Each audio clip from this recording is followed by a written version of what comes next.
Welcome, podcasters. You are listening to another episode of Tell Me Why, a resource for athletes, coaches, and parents in sport.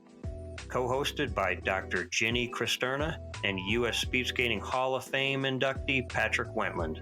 This podcast is developed as a resource for athletes, parents, coaches, and referees looking to improve player development and performance. Conversations and opinions expressed on the show are not intended as medical or clinical advice. Welcome, podcasters, to another episode of Tell Me Why. Today, we are discussing coaching gone wrong. My co-host today, Dr. Ginny Cristerna. Say hi, Ginny. Hello. Howdy, y'all. It's going to be a live And one today. So, yeah, this is a topic that Ginny and I have come up with based on past experiences and issues that we've dealt with as parents, as coaches, as referees, just trying to give a little wisdom to our listeners on how to deal with situations where you have a coach who may be over his head, may not be fully engaged, or otherwise incompetent, and or all the above. So, as we're going to get started here, Jenny, how would you like to start us off? well, I think like this is a topic that I know is going to be a hot button topic. So, Definitely for you. yeah, for me, You yeah, want for to sure. tell us some background of the last issue you dealt with that brought up this topic, and we'll go from there.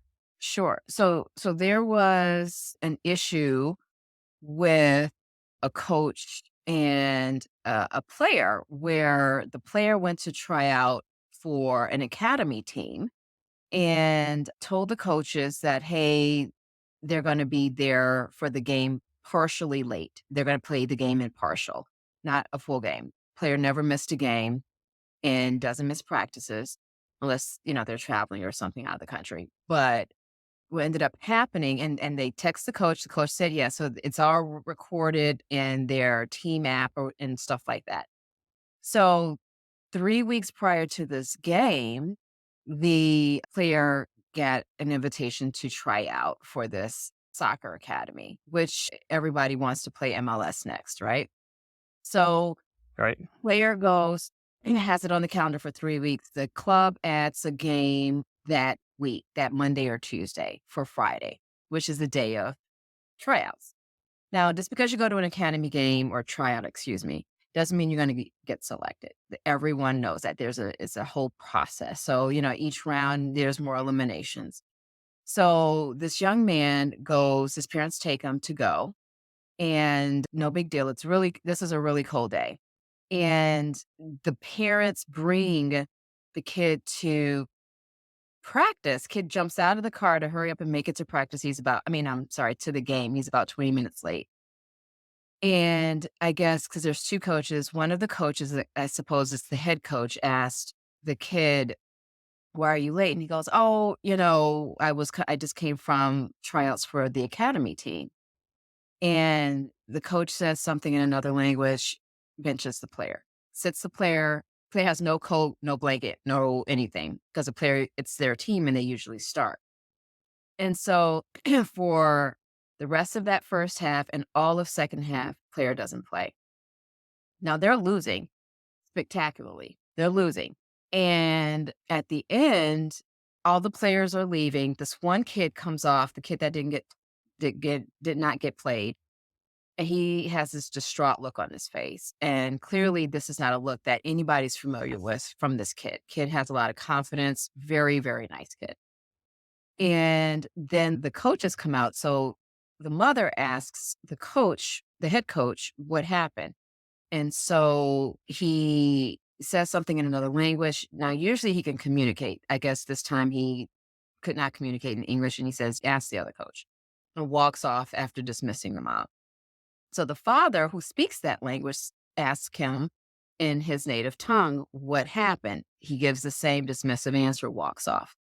There's another parent who's on the side who I guess was trying to explain what happened because he was on the bench. Come to find out, the coach singled out the kid and said, you were late. That's why you didn't play. You went to play for another team or something to that effect. And then there was this, oh, at first it was, oh, he didn't know he wasn't coming in. The mother and the father said, well, we told the other coach it was in the team app that he was going to be late. So they tried to make it seem as if he was benched because he was late, but everyone knew he was late. And then they tried to make it seem like, oh, well, we didn't know he was late. When they told him that the other coach knew, they were like, oh, it's this miscommunication. But then they admitted to singling him out. The other coach comes over, starts yelling, saying, you all are not committed to this team. You're not loyal. This is a family. If you want to be over there with somebody else, then you go be with somebody else. So the parent says, well, then release our kid from the league. He's like, I'm not releasing him. Walks off. And there is some profanity screamed back and forth. So that was a situation. So So, it sounds like to me, this is even an off the game kind of situation where the coach, and this is a kid you're telling me who's never missed a practice, always on time, usually a starter, full time, maybe one of the top scorers on the team. And this has never happened before. Then all of a sudden he's got this situation. Do you know if the coach has had this situation before or has treated athletes who have missed practice or anything equally before? And to me, that's one major point. Like a coach, and I've run into this, a coach needs to treat athletes the same, depending on, sometimes you can treat them a little different based on ability, but on, out of game situations, like whether they're at practice or don't show up to practice or late, right. whatever rule that coach or that team has, it needs to be constant. Absolutely. And the irony is that the people who played that game that night did not come to practice. They very rarely come to practice, and they were from another team. So he tends to bring up, my understanding is, other players from a younger team to give them more playing time, and they take the time of the players of the original team. Eh.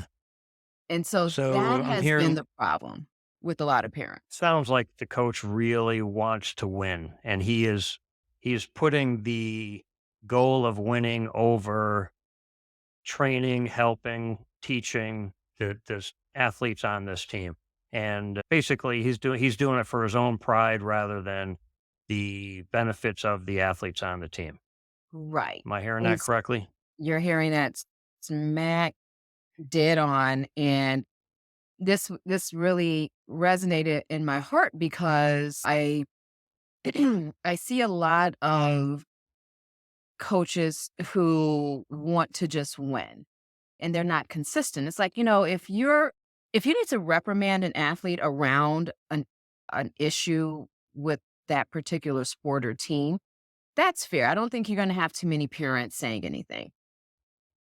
But when you take out your anger with a parent's decision on an athlete's ability to play, because what is this kid? I mean, he's a teenager, maybe 13. What is he going to do? Tell his parents, no, I'm not going.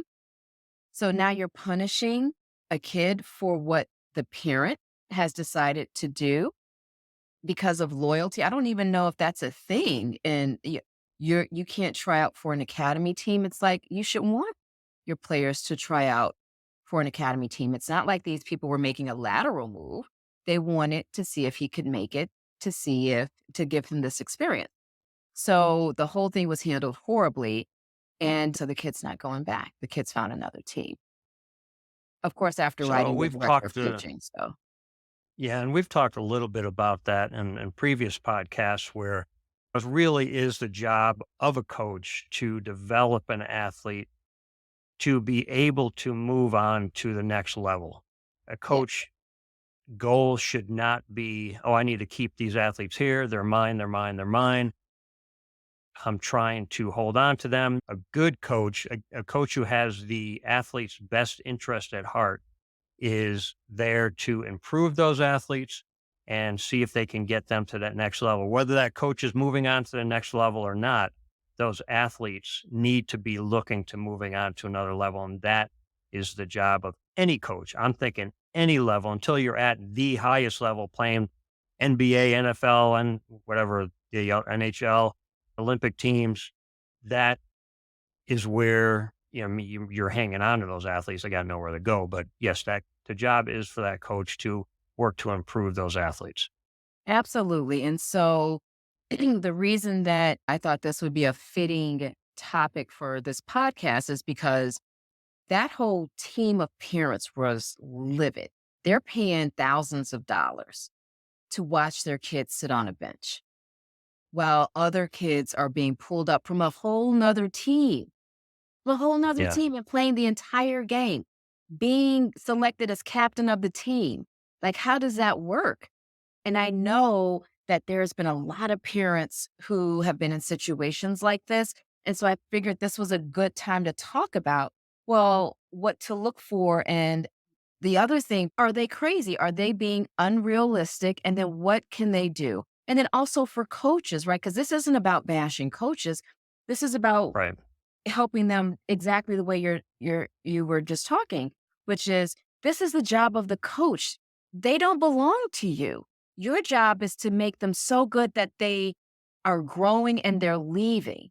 They're leaving your team not for a lateral move because they're unhappy, but because they're going to a better team. They're moving up. That's how we measure progress for coaches. And that's how a Right? coach creates their legacy as well. There you Coach go. gets known for improving athlete. Boy, when I was on his team, I got better, better, better. And I was able to move off into the next league in no time. And we did this and he taught us this and he was great with this. But that is the legacy of a coach to be able to train athletes to move on to the next level. I think that's great. Absolutely. And I think you hit on one big part, and we've all seen this in sports, especially lower level sports. But there's other things too. And again, you're right. You said we don't want to be coach bashing today. It is my part time hobby. I've worked full time as a coach, elite level myself, and I know these situations. I've run into them, and we're here to really help the parents, help the athletes, help the coaches understand the situations and be able to handle them correctly. Absolutely. And it was so disheartening to hear and witness that situation because it could have been handled so differently. It could have been handled Yeah, differently. It is a lower level team. So when you said it's usually like those lower level teams, it is. What I will tell yeah, parents is that in higher level teams, you just don't see that with coaches for a number of reasons, but higher level coaches and higher level teams, they understand that the product speaks for itself. You're not going to want to leave unless it's for something better. And if you're leaving for something better, that means I've done my job. right. Right. And so for That's the great. athlete, especially when they're kids, man, like that's not an experience that they'll be able to shake off. Like if the adults are that rattled about it, and there were a number of adults that were rattled about this whole experience, then how do you think a child, a minor, is going to manage that? That's going to be really hard for them too. That's going to be harder Yeah, because they're kids yeah, and they have no coping skills for that level of conflict and the level of confusion that they will have. Like, what did I do wrong? The level of bullying and shaming that the kid reported and saying that at the end, when they were sitting out there for 10, 15 minutes more, the coach said to the kid, reportedly or allegedly, the coach said to the kid, "Hey, how do you guys feel about so and so coming late to the game because they went to try out for another team?" oh, that's a big no-no. Yeah. No, I it's and, didn't I witness guarantee my I kid didn't would witness not what have the kid lasted said. longer on that team. Yeah, My kid would they would have been removed pretty soon off yeah, after that and found a new team.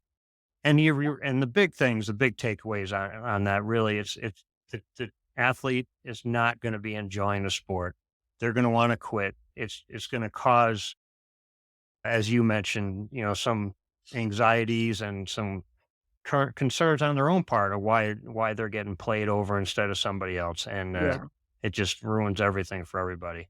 And yeah, different situation I ran into recently on another team, and again, just happened to be soccer, and we're not picking on soccer coaches or talking about that, but it just happens to be the situation where there was an athlete that was she was one of the top on the team, again, a top scorer. She was a team captain. The coach, just was not, how do I put it, qualified maybe to be on coaching that team. And a lot of times we deal with this, and this is a big topic here where sports and organizations can't always find a quality coach Yeah. to handle an organization, to handle a team. Sometimes it's a parent, sometimes it's somebody who doesn't want the job that was talked into the job. Sometimes it is someone who wanted the job just for the paycheck and doesn't have their heart in the game. And you gotta deal with these, and as a parent, I recommend maybe offering some help if you know what you're doing, even if you're not familiar with the sport. If you can go and be by that coach's side and, "Hey, can I go don't run some drills with these guys? Can I kick the ball? Can I help the goalie? Can I do this? Can I do that?" At least you're showing some will to try and help, whether the person really knows what they're doing or not. There's an angle there for you to be able to jump in and at least show some effort. But this one situation where this young female, she started taking over the coaching role because the coach was sitting on the bench playing on his phone most of the game and most of the practice. So her and the other team captain were directing athletes to go here, to go there. You stand over there, pass the ball here, talking strategy with their teammates. And occasionally the coach would look up and see how things were going, and they go back to doing her thing. And it was just a team being run by high school kids with basically no oversight. And the kids were getting frustrated. They weren't getting any help. Mm. Luckily, a few of these kids knew what they were doing and were helping out. But a similar situation where the coach came out later, got a little upset with these team captains helping out, and he decided to put together a questionnaire to grade the captains and say, "Okay, we want to answer this questionnaire. How do you think your captains are doing? So and so and so and so. What are they doing wrong? What are they doing right?" And this had never happened before. It was not something that where he'd ever had a questionnaire directed at any one or two particular athletes. If you're going to do that, you need to do it again towards the whole team, like we talked Right. about. Personal shaming and digs toward these girls just because they were taking over his job because he wouldn't stand up and do it. It was just not the right way to go. And as far as I'm concerned, that's harassment. And these two girls ended up going home in tears because, of course, the coach starts reading off in front of them things in front of everybody of the team that they could be doing better. Mhm. And it was a shame on They how could the be whole doing thing his got handled. job better is what you're saying. He was Exactly. ruling on them and talking about how they could do his job better. That's rich. Yeah. Mhm. So coaches, if you're Yeah. listening, I know several of you are, don't do that. Right. And the reason that this is so I'm so passionate about this is because I advocate for children. Like they can't use their voices. It's hard for a kid to stand up to an adult. And it matters. I see patients in my office as adults who have these stories about these moments and these memories as children that have shaped them. I've talked to I don't know how many parents whose child has lost all confidence in themselves. Love for the sport is gone. They think there's something fundamentally flawed with them, that there's something wrong with them, and it's not. Guess what? It's not that they were a bad athlete, it's that it was a bad coach. The coach didn't know how to coach. That doesn't Yeah. instead of projecting that, the coach could have learned how to do some things differently, or they could have said, "Look, I'm just not the best person for this. Maybe we don't have a team." I don't really know. But it impacts lives, children's lives, and they grow up with this faulty thinking that something is just they're not worthy and that they can't do things, and they give up on themselves. And everything we say to kids, it matters. Everything we do, it matters. So when we are in our ego as adults, whether we're a parent, a coach, or a referee, we have to understand that when it comes out with these kids, even if they're dead wrong, the kid is just being a complete kid or whatever. We are ultimately responsible because we are the adult. We are responsible for how we manage our disappointment and our frustration and our anger. And we are to never take it out on a kid. My thing is, if you can't say to a parent what you said to their kid, then you had no business saying it. If a parent comes Great up and point. asks you what you said to my kid and you can't tell them, then you are automatically, you know what you said was wrong. And if Yeah, someone had said that to your kid or treated your kid like that, you would probably be up in arms. And if you would not be upset about something like that, I will take issue with it. I will right. take issue with that. Yeah, and as being a elite level coach down a national, international, national level coach myself, I know I've made mistakes. I know I've done things that I'm like, oh man, I should have done it this way. I shouldn't have said that. Maybe should have worded it this way. As long as you're learning from those situations, it's not a regular habit. You're doing your best. I like anybody in any position, any job. You go out and do your best and you learn from it and you don't make the same mistake twice and you try to do better.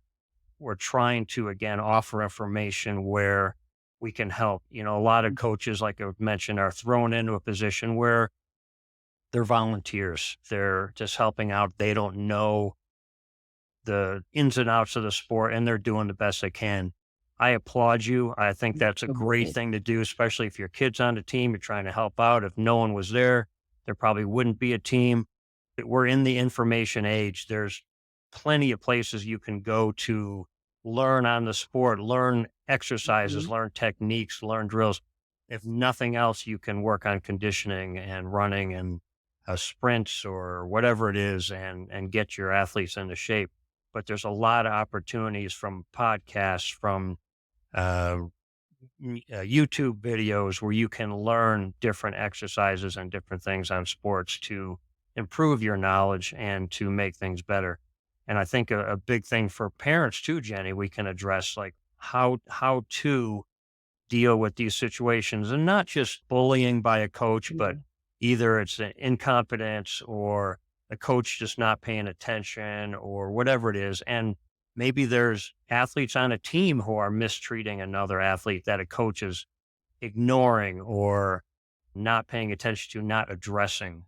These are all different things that parents need to be aware of. They need to watch practice every once in a while. They need to listen to their athletes and what are the athletes telling them? What are they not telling them? Right. Absolutely. And again, that's why we started off this podcast saying this is not about bashing coaches. Because to your point, there are so many kids who wouldn't be able to play if there weren't volunteers. And this isn't about saying, hey, you can't make a mistake. We all have made mistakes. This is about, and from what I understand, the coaches never even went back to apologize to the parents. The apology came from the Well, director of coaching after they were informed. And so the issue really becomes when the coach doesn't see anything wrong with it. To your point, if this is a if this is a habit, we came to find out, after kind of just asking around, this was something that was done before. uh, Weeks actually before we found out about this one, and it was just the most unfortunate. It was just so unfortunate, and I think to help coaches and parents, one, navigate if this were to have happened to them or if this does happen to them, that's one thing, but then how to prevent something like that from happening. That's the whole thing. How do we not even have this as an issue? Because it can really tear apart relationships, it can tear apart teams, but more importantly, it can tear apart a kid. yeah, and I think it's a great opportunity for a coach in the beginning of the season, beginning of each season to have a meeting with the parents. Maybe it's different than a separate meeting with the athletes, going over expectations, going over how he runs his team. If he's going to be bringing athletes in from other teams, he needs to let the parents know. The parents need to understand the expectation. Is this coach out? Are we here to win? Is that our goal at whatever Yeah. age? Is it's 5 or whether it's 25 playing semi-pro. What's the intent of this team, and what direction are we taking to get there? Are we going to be replacing athletes when they're not showing up for practice? Is practice mandatory? These are all things that need to be discussed and understood by the parents, so the parents know what their kid is getting into, and the coach needs to stick to those outlines as well. Absolutely. And one of the things that I will add to that is being able for coaches being open and being accessible and responsive. It has a question about their kid, they deserve an answer, especially if this is a paid club. These clubs are expensive. The older the kids get, the higher the club fees are. And so even when it's a free club or I mean like a rec team or a lower level club, like when people show up, people should know what to expect. But coaches, you need to keep to that. No favorites, being respectful in how we talk to our kids and learning the best way to talk to athletes, to kid athletes. You know, they're growing and developing. So how do I talk with, 5-year-olds? How do I talk with 12 and 13-year-olds? How do I talk to 16, 17-year-old? Because those things matter. They just have a different way of understanding things. Um, but working closely with the parents and making sure that things optically also look fair. It's because if the optics are off, people are gonna have questions, so we can avoid a lot of dissent and loss of confidence in the coaches if the coaches, behave the way they say, if they walk the talk. Because if they do, you're not gonna have too many challenges or issues, and then in a one-off, if a coach is having an issue with an athlete, one-off talk to the parent Yep. with the intent to try to figure this out, and then if necessary, after talking with the parent, then you talk with the parent with the athlete, and this is what we're gonna do to help you with this.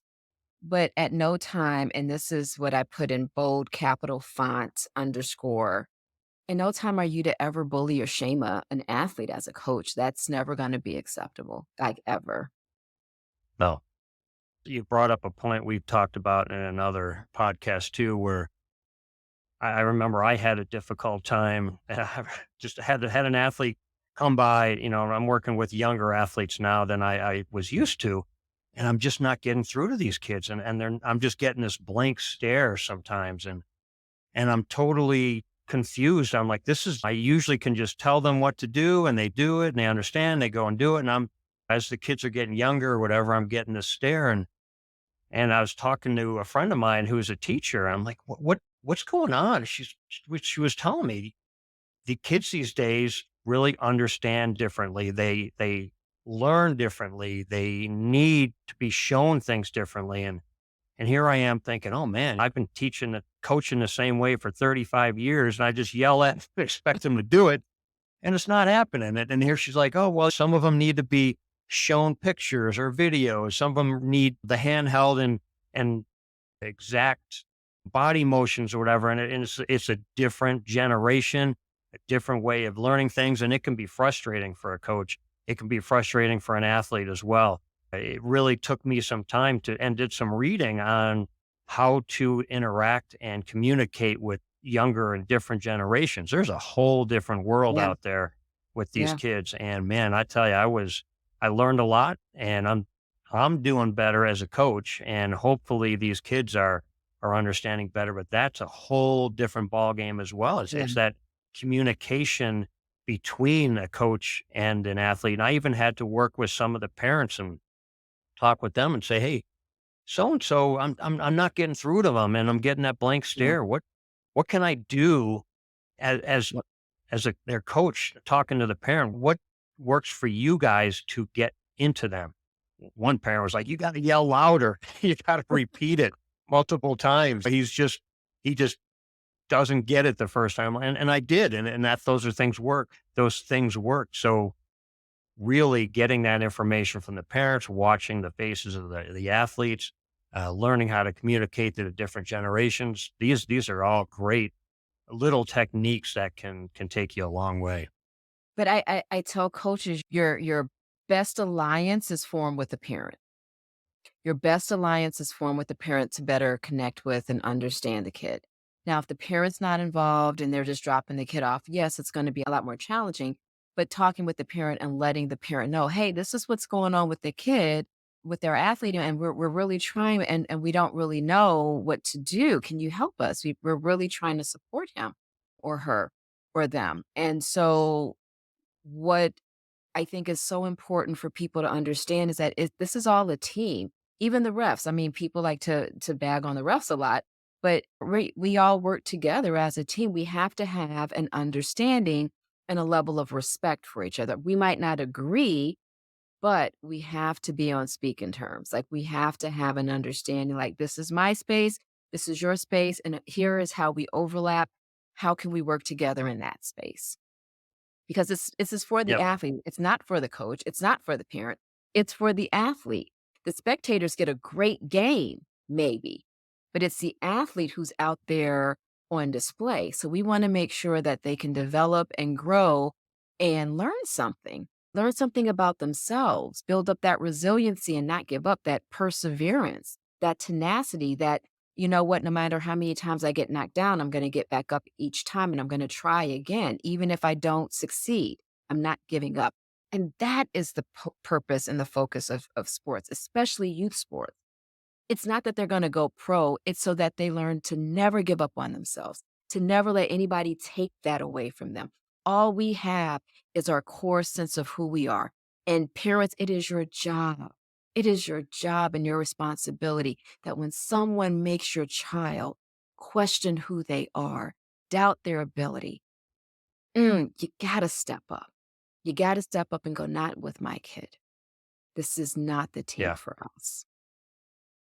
Yeah. That's great point, Jenny. And I was just thinking along that line is the reason why kids do sports, probably the number one reason, besides the fact that they just want to win. It's a learning experience in everything they do. And they need to learn. These are all lessons they will take with them through life, how to push themselves, how to learn to handle defeat, how to handle winning, how to be humble, how to be gracious, how to find a goal and work towards it. And we talked a little bit about the parents in an earlier podcast, how to deal with situations and how to not be irate and how to Mhm. hold that conversation with the coach, with the referee. And I also wanted to step towards the athlete a little bit.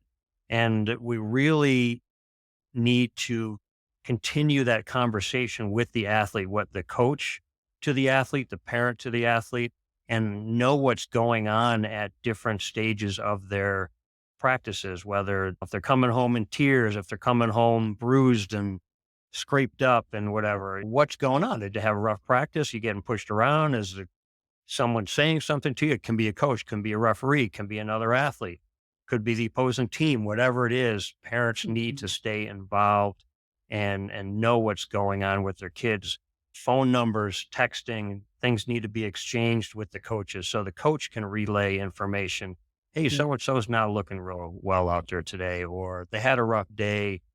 People are picking on them, or whatever the right. situations. Parents, like you just stated, it's not okay. Parents need to get involved. Yeah, and absolutely do it in an appropriate way, and I tell, people, we're all human. We can get passionate, especially when it's around children. I know I can. But it's about going, "You know what? Is this an environment that will create a bigger problem if I stay, and if this is a pattern? Or is this an environment where we can work through something together, where we can all work together to figure it out?"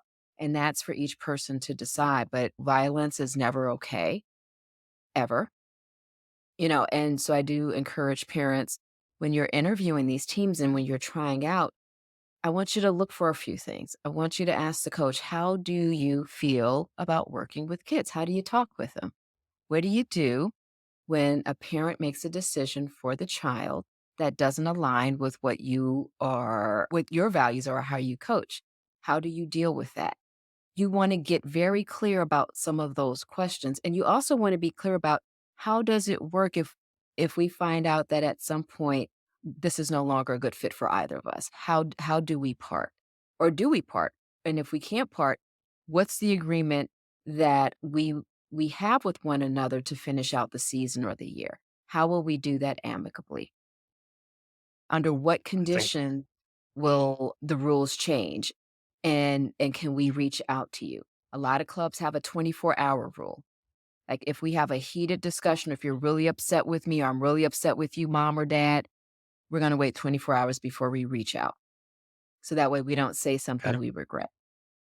I like And that. that's a good cool down rule. So and sometimes that might not be able to happen, right? Sometimes that might not be able to happen. Just do your best to keep your cool. And that's all Yeah, I I advise think you do. that's great information, and I was thinking the same thing as you were mentioning that, where you're having that initial meeting with the coaches, you're asking them questions. I think it'd be a great opportunity to give them some hypotheticals.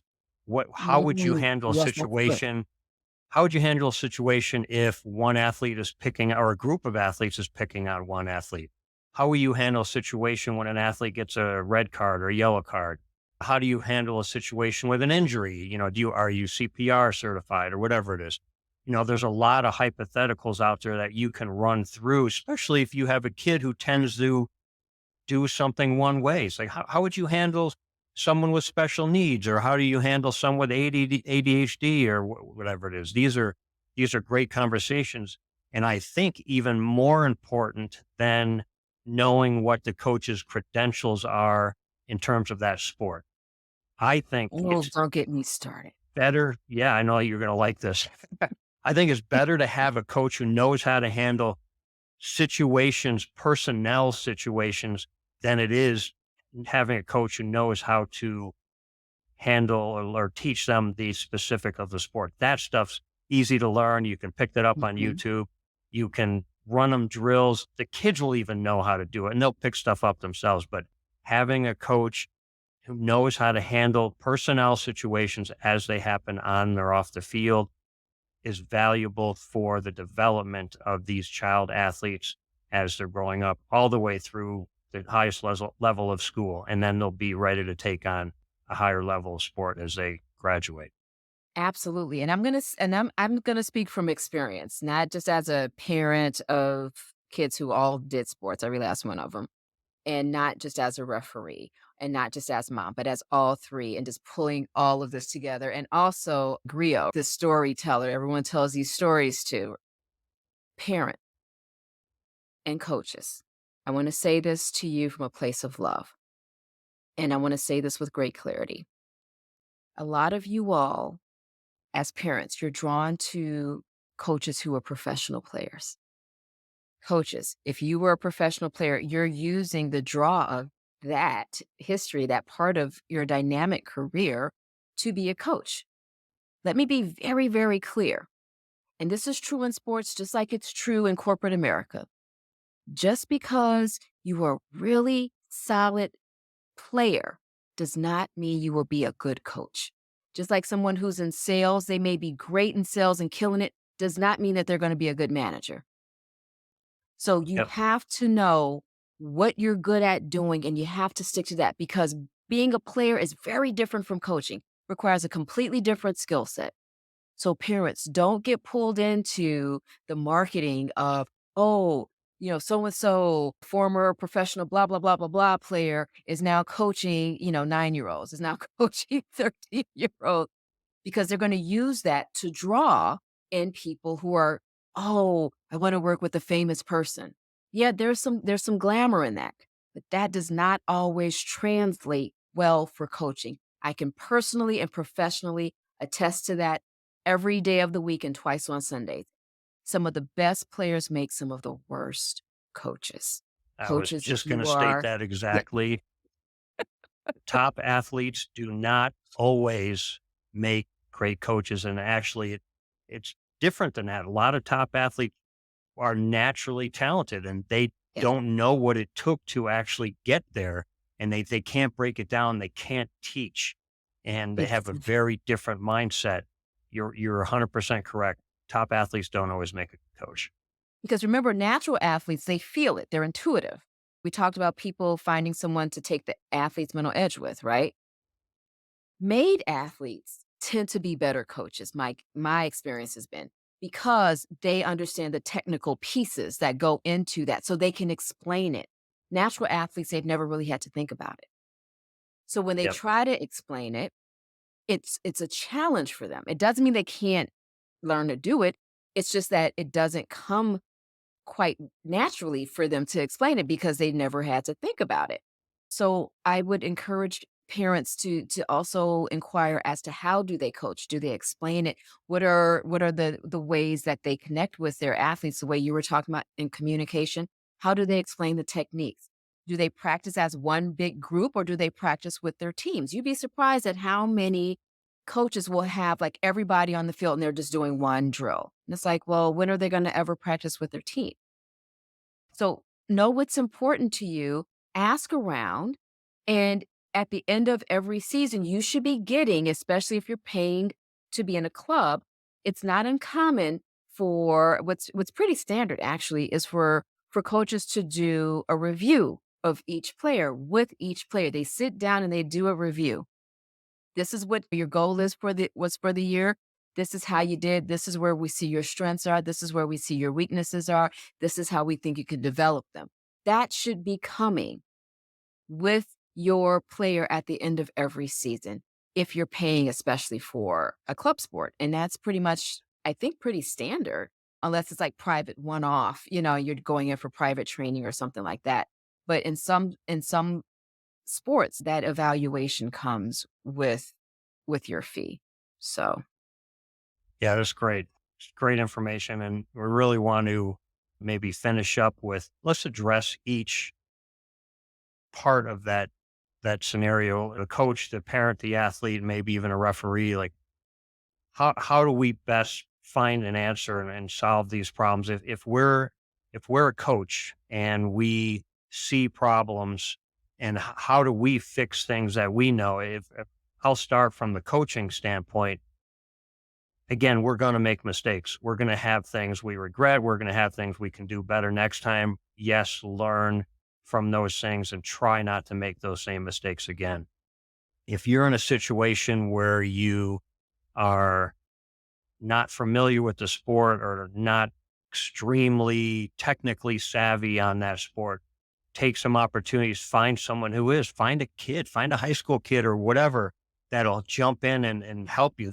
They love doing that stuff, especially for younger kids or even older kids. Give you some ideas. They'll be your assistant coach and enjoy helping you out. Take those opportunities. Learn to communicate, like you said, with the parents, with the athletes. Let them know what you got going on. If you're going to be replacing athletes, if you're just win and goal minded of winning and not working for athletes, the parents should know that. And that's not that it's a bad thing. Some teams need to be right. like that. At some level, we are here to win. If you don't show up to practice, you're not playing. Mhm. If you're slacking, I'm pulling you. We're putting the guys who are out there to win on a team. That is not a bad call. And at certain places and certain times, certain teams, if that is the goal, that's how it needs to be played. You want to Mhm. handle coaches there, Jenny? So with coaches, I am always about transparency. You deal with the players and the parents separately. You treat the player, you have a set of rules and expectations that the players understand. They have to be clear enough for the players at that developmental age to understand. This is what we expect. If for whatever reason your parents bring you late, you're not going to start the first half if you're more than 25, 30 minutes late or whatever. Or if you're less than 10 minutes late, you won't play for the first 15 minutes or the first 20 minutes. You'll play, but the last half, that kind of thing. But then we'll reset and start over in the second half or whatever quarter if it's football or basketball. And so you wanna just coaches be clear about what people can expect from you, and you have to stick to that, and that's why it's so good to be clear and write them down and have people sign off that they read it and that they understand it after you guys have talked about it. So that way people can ask those questions and you all have an understanding and agreement together. Because later on in the season, something's gonna come up and we wanna be able to go back to that expectations list. This is what we talked about happening. We understand this came up, but we have to do this. We're not mad at Johnny. We're just doing this because we need to be consistent. And that's okay. we'll support Johnny, but he'll just have to play the second half or he'll have to play in the third quarter. So Yep. that way everyone's clear. And then coaches, if you can make sure that you make the parent a part of the team, if the parent made a decision about the kid, talk with the parent about it. The kid should never know that you're mad at their parent, ever. Parent, the kid should never know that you're upset with the coach. You guys can say, "Oh, well, that's different. I don't know if that works for us," or "Let me talk with the coach about this because I'm concerned." Just like the coach, you can say to the kid, "Oh, you know what, Johnny, you're kind of late. Let me talk with mom and dad and see if there's something that we can work out." Right? Great And idea. just you so it's a way that we let the kid know we're going to connect with the player knows, so the player doesn't feel like they have to choose or doesn't feel like they're caught in the middle because they're kids. They shouldn't have to feel that. Right. As far as coaches, that's all I have for now. But yeah, never never shame or blame or bully or that's never going to be a good look. I don't care who you explain that to. I'll jump on the parent side, Jenny, and since as both you and I are been parents of athletes out there, really my probably my best piece of advice there would be to stay in good communication with the coach and with your athlete. Know what's going on at those practices, know what's Yeah. going on with the game. As we talked earlier, know what the coach's intentions are, know how he handles situations. Maybe he's even up for advice if he doesn't handle situations. Maybe this coach doesn't have kids and he's not particularly good with that. He just knows the sport. Everybody's got their strengths and everybody has their weakness, and we can help them in those situations. Uh, Bringing up that conversation early in the season so everybody knows where everybody stands as that parent, stay involved, know what's going on, and know how to handle situations. And also with your athlete, make sure they're communicating with you. I'm gonna echo that. I'm gonna echo that, and I'm gonna add that if you have a concern about anything that happens on the team or with the coach or with the players, send a formal request via email. Just say, "Hey, I have several concerns I would like to talk with you about." You always wanna leave a paper trail, not because you're trying to get somebody in trouble, but because those kinds of concerns can escalate very quickly. Yeah, So and I think trying to it go gets worded out better. Yeah. So trying to go off, one off or whatever and say, "Hey, I'm wondering about blah blah blah." That's fine, but when you have a concern, like this is a problem, a concern for me, that's when we can send an email and say, "Can we have a formal meeting?" And then athletes, I think the same thing. This is about you guys, your athletes out there. Make sure you're communicating with your coach. Make sure you're communicating with your parent. If you have a difficult time or if you're intimidated by your coach, your parent, I would guarantee it probably more than happy to help you out there and point you in the right direction, maybe give you the right thing to say, or go in there and help with the communication. But athletes, this is on you guys to work on your communication skills, not just your sports skills, and Yes. let the coaches and the parents know what you're getting, what you're not getting, what you're missing, what you need. Absolutely. I'll share a story real quick. My daughter, she was feeling like, oh, this was too much. She was a forward for her club team. And, her coach is like, "Well, you can handle it." And so I told her, I said, "No, I want you to make that, outreach to him, during practice and tell him." So we called him on the phone. I said, "Hey, my daughter wants to say something to you." And so she expressed herself. She was so nervous. Now we can't get her to hush. And so but it's about learning how to express yourself and just say what you have to say, no matter how people feel about it. Say what you have to say. And you learn as you get older how to say it more gracefully, how to say it more diplomatically and more effectively. But kids, this is the time when they are more apt to learn how to use their voice and communicate. So, coaches and parents allow them a chance to express themselves appropriately and help redirect them. The prosody in their voice, the music in their voice is going to carry all of the words. We want to teach them, hey, this is the music, this is the vocal cord that we use to carry disdain, where people know we're upset about something and we don't like it, but they can still take it in and hear it and not shut us down. So parents, that's our job of helping them learn how to do that dance and sing that song so people can go, "Okay, I didn't like what I heard, but I can see how you might feel that way. I get it. I'll work on that," or let me think about that and sit with what I can do differently." Great, Jenny. And so hopefully we covered everybody. I know there's always a million different situations. We're not going to hit them all on this topic, but I think communication is the key. And remember, as coaches, as parents, as the athletes, you're there for the athletes. You're there to help them learn and handle situations and grow, just like your daughter Jenny learning how to do that. That's a life experience right there. Yeah. Keep the athletes in mind, keep the growth in mind. It's not all about winning until you get to a certain level. Then it is. It's go out there and kick some butt. Yeah, when they're paying you millions of dollars, then the rules change. Right. So again, podcast listeners, thank you for listening to another episode of Tell Me Why. Feel free to leave your comments in the comments section and let us know what you're learning, what else we can discover and talk to you about. And we hope you have a great day. Bye, guys. See and gals and them, and see you guys next week.